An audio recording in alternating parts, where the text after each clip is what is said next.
Hello students, मैं हूं doctor Sanjay Kumar और आप सभी लोगों का अपने यूट्यूब चैनल यथार्थ क्लासेस पर स्वागत करता हूं। स्टूडेंट, जैसा कि हमने पिछले क्लास में पढ़ा था हार्ट के बारे में, हार्ट का शेप, हार्ट का साइज, हार्ट में कितने चैम्बर होते हैं, हार्ट के बारे में हमने पढ़ लिया था। इस लेक्चर में हम लोग कार्डियक साइकिल के बारे में पढ़ेंगे, हार्ट बीट के बारे में पढ़ेंगे, ईसीजी क्या होता है इसके बारे में पढ़ेंगे और हार्ट काम कैसे करता है, हार्ट की वर्किंग कैसे होती है, इस लेक्चर में हम लोग पढ़ेंगे। तो आइए चलते हैं, देखते हैं कि हार्ट बीट कैसे होता है, हार्ट फंक्शन कैसे करता है। इससे पहले मैं आप लोगों से रिक्वेस्ट करना चाहता हूं कि अगर अभी तक आपने हमारा चैनल सब्सक्राइब नहीं किया है तो प्लीज आप हमारे चैनल को सब्सक्राइब कर लीजिए, साथ ही साथ नोटिफिकेशन बेल को भी प्रेस कर दीजिए ताकि नए नए जो वीडियोस मैं अपलोड करता रहता हूं उसकी जानकारी आपको सबसे पहले मिलती रहे। तो आइए स्टार्ट करते हैं हम लोग हार्ट के बारे में। हार्ट के जो फंक्शनिंग होती है उसके बारे में हम लोग देखते हैं। तो वर्किंग ऑफ हार्ट, जैसा कि हमने पिछले लेक्चर में आपको बहुत सिंपल तरीके से समझाया हुआ था, अगर आपने वो वीडियो नहीं देखा है तो मैं उस वीडियो का लिंक भी आपको डिस्क्रिप्शन बॉक्स में दे दूंगा। आप वहां से उस वीडियो को देख सकते हैं कि हार्ट जो है किस तरह से ब्लड को एक जगह से दूसरी जगह मूव करा रहा है, यानी हार्ट का जो फंक्शन है वो किस तरह से हो रहा है। तो यहां पे हम लोग देखेंगे कि कैसे काम कर रहा है हार्ट। तो जो राइट लोब होता है, यानी राइट एट्रियम और राइट वेंट्रिकल वाला जो भाग होता है वो रिसीव करता है deoxygenated blood from the all part of the body, यानी बॉडी के हर पार्ट से वो डीऑक्सीजनेटेड ब्लड को रिसीव करता है। और ये डीऑक्सीजनेटेड ब्लड जो है वो राइट एट्रियम में पहले इंटर करता है, ये तीन मेन जो वेन है इनके द्वारा। पहला है सुपीरियर वेना कावा, दूसरा है इंफीरियर वेना कावा और तीसरा है कोरोनरी साइनस। तो इन तीनों के द्वारा ये क्या करता है, ब्लड राइट एट्रियम में पोर करता है। जब राइट एट्रियम में ब्लड पोर हो जाता है तो ये अब नीचे की तरफ राइट वेंट्रिकल में जाएगा। राइट वेंट्रिकल में जाने के लिए एक वाल्व लगा होता है जो राइट एट्रियम को राइट वेंट्रिकल से अलग करती है वाल्व। उसी वाल्व पे जो है एक वाल्व होता है, इस वाल्व को हम ट्राइकैस्पिड वाल्व कहते हैं। ये जो ट्राइकैस्पिड वाल्व है ये ओपन होता है ड्यू टू प्रेशर। प्रेशर यानी कि जब राइट एट्रियम में ब्लड भर जाएगा तो क्या होगा, इस वाल्व के ऊपर प्रेशर पड़ेगा और जब ये प्रेशर पड़ेगा तो ये ओपन हो जाएगा वाल्व, और जिसके कारण से राइट वेंट्रिकल में ब्लड जाकर के भर जाएगा। जब राइट वेंट्रिकल में ब्लड भर जाएगा तो अब राइट वेंट्रिकल में एक प्रेशर क्रिएट होगा और ये प्रेशर जो क्रिएट होगा वो क्या करेगा कि आपके इस ट्राइकस्पिड वाल्व को क्या करेगा, देगा, बंद कर देगा। ठीक है, यानी ऊपर से नीचे की तरफ ब्लड आ सकती है लेकिन नीचे से ऊपर की तरफ ब्लड नहीं जा सकती है।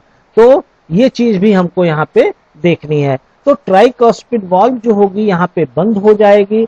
अब क्या होगा कि ये प्रेशर के कारण से ब्लड जो है वो पल्मोनरी आर्टरी में इंटर करेगा। पल्मोनरी आर्टरी में भी वाल्व पाए जाते हैं, ठीक है, जिसे हम सेमी लूनर वाल्व कहते हैं। जिसे क्या कहते हैं, सेमी लूनर वाल्व कहते हैं।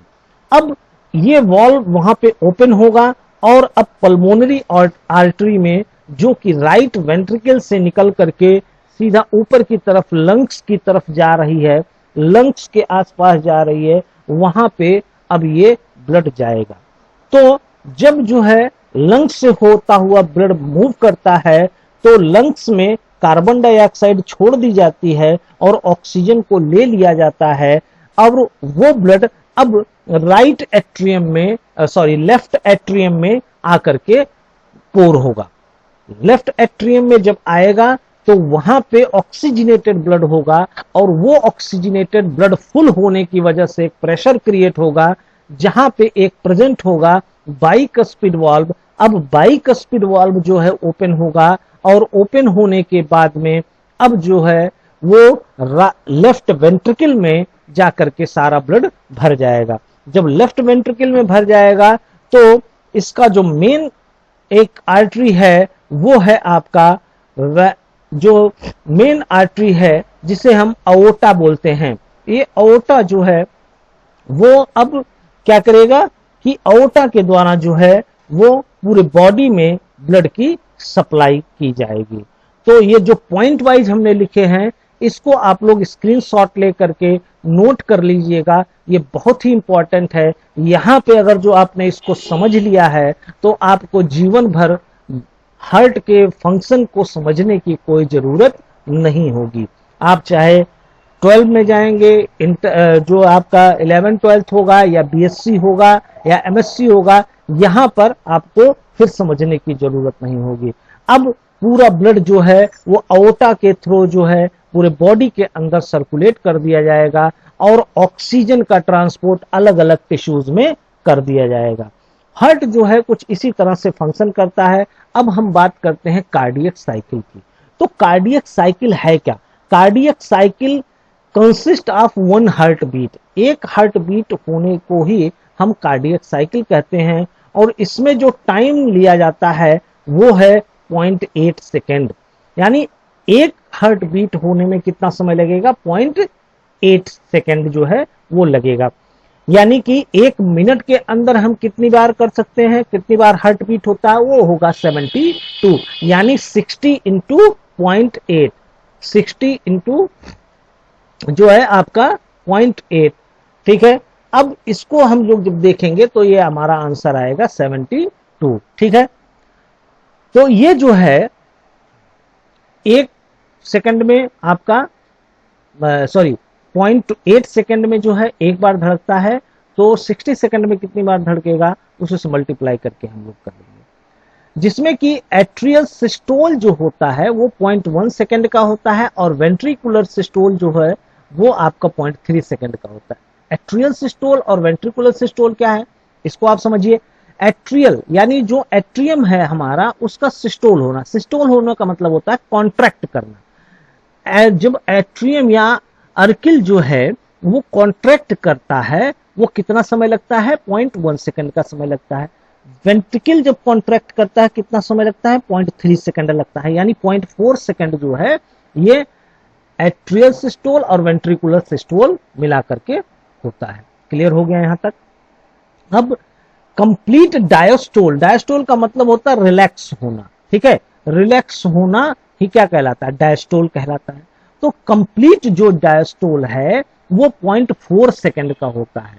यानी इसको हम 0.8 सेकंड को 3 भागों में डिवाइड कर सकते हैं, 0.1 सेकंड, 0.3 सेकंड और 0.4 सेकंड। ये टोटल मिलाकर के आपका 0.1 सेकंड, जो आपका 0.8 सेकंड का जो है वो क्या है? एक कार्डियक साइकिल है।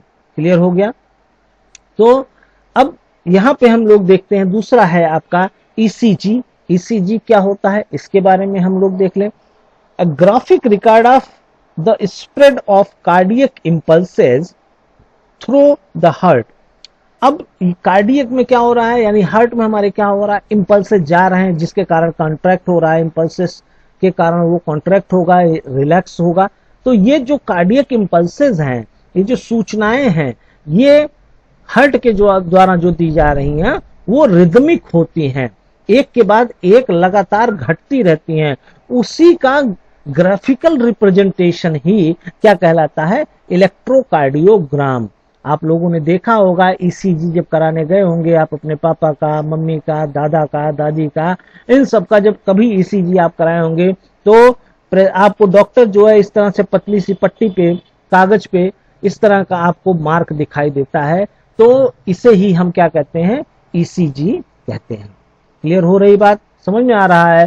तो ईसीजी जो है वो कार्डियक इंपल्सेस को यहाँ पे देखते हैं कि कार्डियक इंपल्सेस कैसे हो रहे हैं।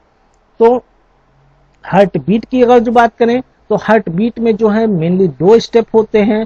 पहला स्टेप होता है आपका अर्किल जो कॉन्ट्रैक्ट करता है, followed by contraction of ventricle. Ventricle का कॉन्ट्रैक्ट होना और अर्किल का कॉन्ट्रैक्ट होना। तो कॉन्ट्रैक्शन फेज को हम सिस्टोल कहते हैं और रिलैक्सेशन फेज को हम क्या कहते हैं, डायस्टोल कहते हैं। क्लियर हो गया यहां तक। अब हम लोग देखते हैं ब्लड प्रेशर क्या चीज होती है। ब्लड प्रेशर क्या होगी, देखो भैया, अगर ब्लड प्रेशर नहीं होगा तो जितनी भी हमारी आर्टरीज और वेन्स हैं ये क्या कर जाएंगी, कोलैप्स कर जाएंगी, एक दूसरे से चिपक जाएंगी, यानी उनका जो वॉल होगा एक दूसरे से क्या हो जाएगा, चिपक जाएगा, जिससे कि ब्लड का प्रवाह एक जगह से दूसरी जगह पे नहीं होगा। तो इसीलिए ब्लड प्रेशर का होना बहुत जरूरी है।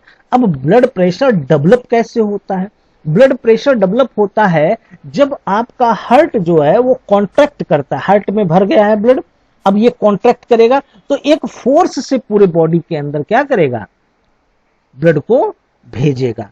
तो जो कॉन्ट्रैक्ट करके भेजता है उसे हम सिस्टोलिक प्रेशर कहेंगे। सिस्टोल का मतलब हमने आपको बताया क्या है, कॉन्ट्रैक्ट करके प्रेशर भेजना, उसे हम क्या कहेंगे, सिस्टोलिक प्रेशर कहेंगे। वो कितना होता है, वो होता है 120 mm Hg, 120 mm Hg। अब दूसरी बात होती है डायस्टोलिक प्रेशर, यानी जब हार्ट रिलैक्स होता है, हार्ट रिलैक्स होता है पूरी तरह से, डायस्टोल होता है, तो उस समय ब्लड में ब्लड प्रेशर जो है वो कितना होगा, वो होगा कम। कम होगा मतलब 80 mm Hg, ठीक है, 80 mm Hg जो है वो डायस्टोलिक प्रेशर होता है। ये बात समझ में आ गई। सिस्टोलिक प्रेशर क्या होगा, ज्यादा होगा। क्यों ज्यादा होगा, क्योंकि हार्ट क्या किया है, कॉन्ट्रैक्ट किया है। डायस्टोलिक प्रेशर क्या होगा, कम होगा। क्यों होगा, क्योंकि हार्ट यहां पे रिलैक्स किया है, ठीक है। यानी जब ब्लड आपके हार्ट में आती है तो प्रेशर क्या होगा, कम होगा। जब आपका ब्लड हार्ट से बॉडी की तरफ जाएगा तो क्या होगा, ब्लड प्रेशर ज्यादा होगा। तो जो नॉर्मल ब्लड प्रेशर है वो 120/80 mm Hg होता है, मरकरी के हिसाब से होता है। Blood pressure can be taken with the help of sphygmomanometer, ठीक है। इसके द्वारा जो है, स्फैग्मोमैनोमीटर के द्वारा हम लोग ब्लड प्रेशर को मापते हैं। ये ब्रैंकियल आर्टरी के द्वारा ही हम इसको जांचते हैं, ठीक है। तो आज के लिए बस इतना ही। अगले क्लास में हम लोग वेन्स आर्टरीज के बारे में पढ़ेंगे। इस वीडियो को अधिक से अधिक आप लोग लाइक करें। अगर जो अभी तक आपने हमारे चैनल को सब्सक्राइब नहीं किया है तो चैनल को जरूर सब्सक्राइब कर लीजिए। Thank you very much. जय हिंद, जय भारत।